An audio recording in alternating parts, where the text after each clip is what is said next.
Play ball! Play ball with Babe Ruth. Play ball with the Navy.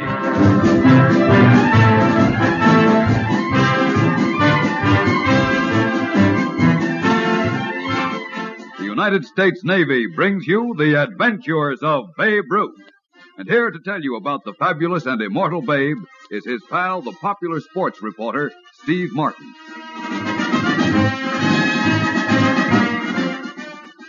Hello, everybody. Many of the things the big fella did, some of his most colorful feats, never got into the newspapers. But now they can be told. Right now, I'd like to tell you the inside story of a great young ball player named Dusty Cowan, who almost wrecked the Yankees, himself, and Babe Ruth. We'll bring you the exciting story of Dusty and the Babe in just a moment. But because I'm an old Navy man myself, an enlisted man in one war and a commander in another, and a sports writer in between, I know what Jackson Beck has to say to you will be highly important. So, come on in, Jack. Okay, Steve, and thanks. Here's something for all young men between the ages of 18 and 25 to think about. Is the high cost of living getting you down? Are you getting those civilian blues? If so, then switch to Navy Blues. When you wear the Navy blue, you get good pay and 3 square meals a day. In the Navy, you're secure. Every payday's sure. So if you're down, get up. Be on your way. See your Navy recruiting officer today.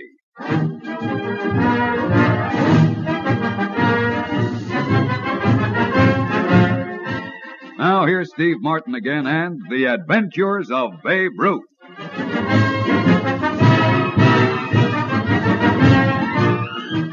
This is the story of the Babe and Dusty Cowan. Dusty wasn't his real name, of course, but by the time this program is over, you may be able to guess it. Dusty was one of the most talented rookies I ever saw, and the most hated.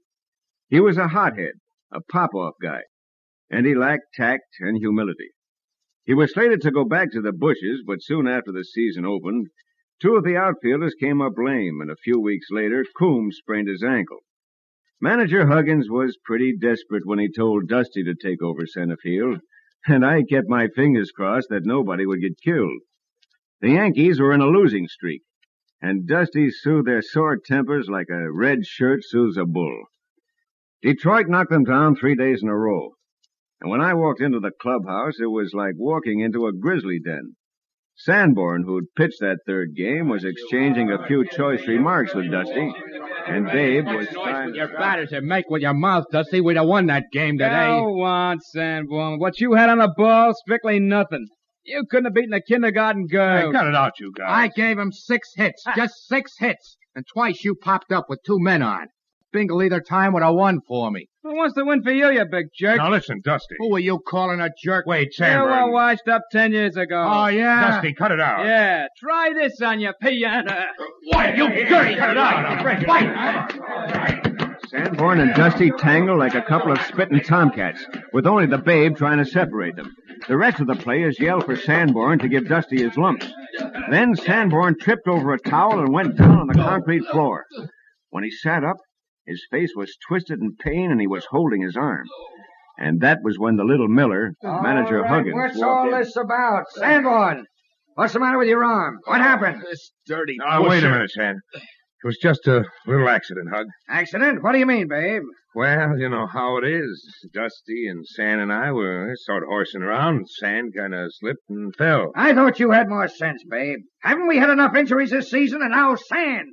Holy cow, you guys will drive me nuts. Willie, get to work on San's arm. Come on, move. All of you.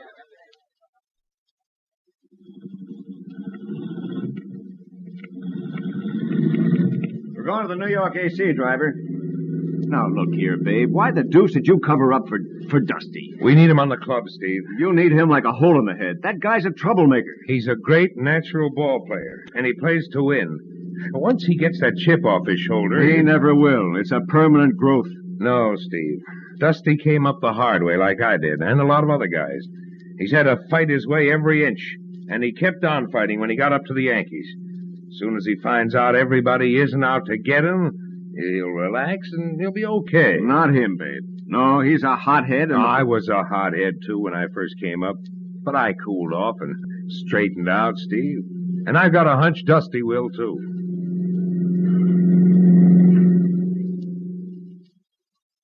It was no use arguing with the big fella. He was always a softy where youngsters were concerned. But I was afraid he would get into trouble if he stuck by Dusty Cowan. And was I right? The next morning, all the papers headlined that Sanborn, the pitcher Dusty had tangled with, had dislocated his shoulder when he fell and would be out of action for a month. So when Dusty trotted out to center field that afternoon, the fans gave him the business. Especially one bull-voiced fella in the right field stand. Bum you back to the bushes, Dusty! Who told you you could play ball? Go on, you bum bitter! The treatment got under Dusty's skin. He struck out twice, missed a shoestring catch in the seventh, and then banged smack into a double play. You should have heard the crowd roar then. You bum, Dusty! Why don't you break a leg? Get lost, you punk! Drop that, Dusty! It happened then, almost faster than you could watch it.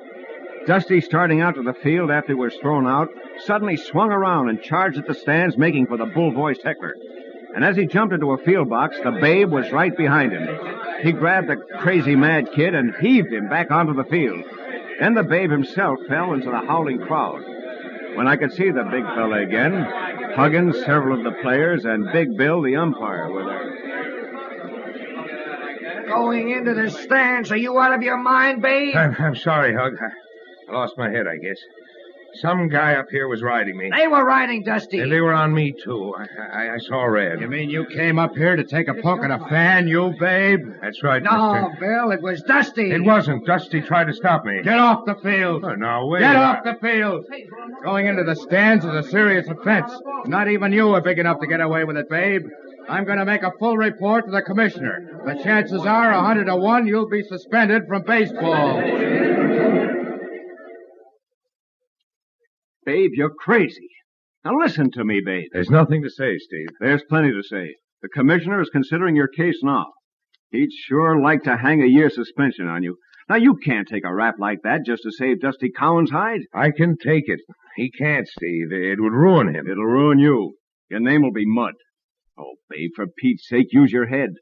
Dusty isn't worth sacrificing yourself for. He's no good. He's got a lot of good stuff in him. He just got off on the wrong foot, like I did when I broke in. He might have learned his lesson today. Are you kidding? If he had an ounce of decency in him, he wouldn't stand back and let you take this bum rap for him. Oh, babe, listen to me. Save your breath, Steve. Maybe you're right and I'm wrong. But I made my decision and I've got to see it through. That was a long, bad night for me, the big fella's friends, and for his thousands of fans. The suspense was terrific by game time next day because the commissioner still hadn't handed down his decision. I can tell you we were an anxious bunch of reporters up in the press box waiting for the bad news. We knew it had to be bad. I had my eye on the telegraph waiting for the flash from the commissioner when a big roar came up from the stands. Then I looked out and I swallowed my gum. Well, the Yankees were going out to their positions, and Babe Ruth was trotting out to right field, with Dusty Cowan jogging out to center. Well, the tip-off came on the third play, when Collins of the Sox walloped one a mile into left center. Babe started back for it, but he was limping from that pile-up in the stands yesterday, and it was evident he wasn't going to make it. And then while the fans were groaning, Dusty Cowan came racing out of deep center like a scared deer, made a crazy leap into the air. He speared the ball with his gloved hand and crashed into the fence.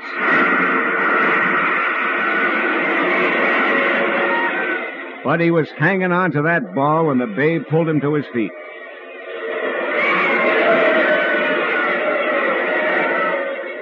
A couple of minutes later, the second tip-off played itself out for us on the diamond. Sewell drew a walk, and then Dusty sliced a perfect shot between first and second on the hit-and-run play. And running like a deer, again, Dusty made it into second with a hair-raising slide. Dusty was up on his feet at once. Not sullen the way he used to be, but brushing himself off and yelling at the big fella, who was walking into the batter's box by this time. You could hear him all over the stadium. Bring me around, babe. Let the door, big boy. The big fella laughed and shook his fist at him, and then he took a toe hold and blasted the first pitch high and far over the bleachers in center field.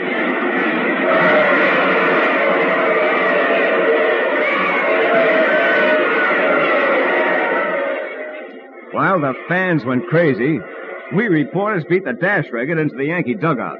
We still didn't know how come the Babe and Dusty were playing. Huggins was grinning from ear to ear when we grabbed him.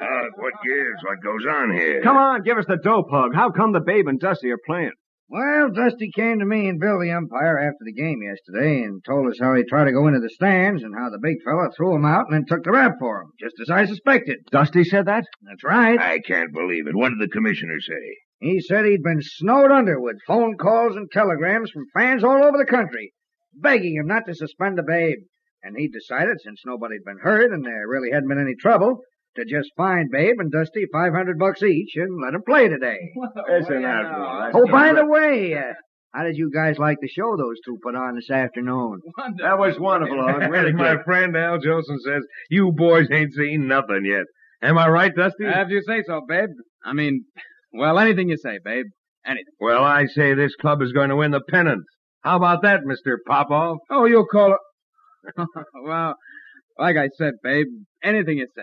If you want the pennant, I'll personally get it for you. You hear that, boys? You hear my boy, Dusty? This flag is in the bag.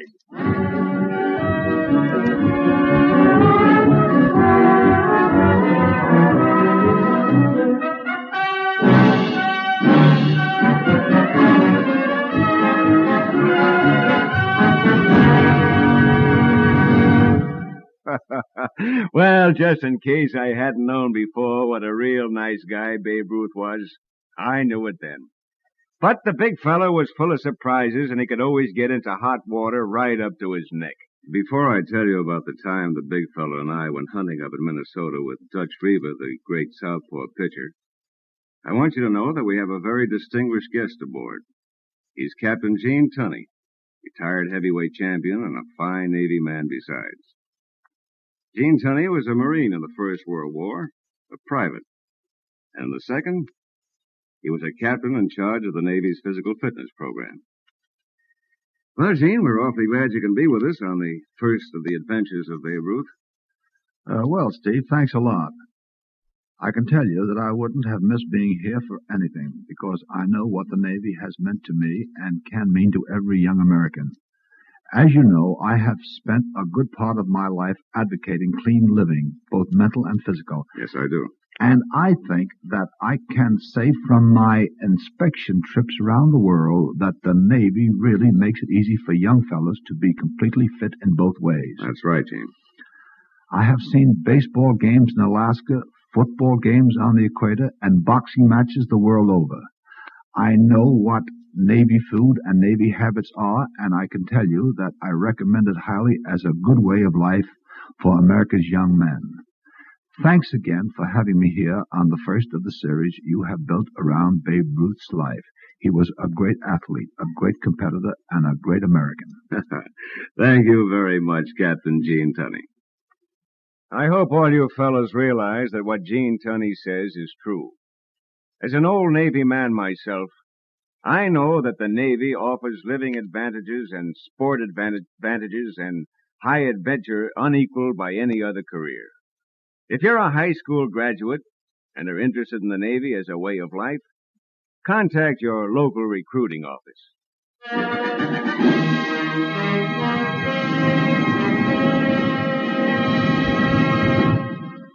I was going to tell you about hunting with the Babe in the deep north woods, but before we got out of that wilderness, and afterwards too, the Babe's future and mine and Dutch Reaver's were all at stake. But that's next week's story. And a good one, too, if I know you, Steve Martin. Thanks, Jack. Well, so long, everybody. See you next week. This has been The Adventures of Babe Ruth, written by Ben Peter Freeman. Music by the United States Navy Band and produced by Woody Close. It has been presented by the United States Navy.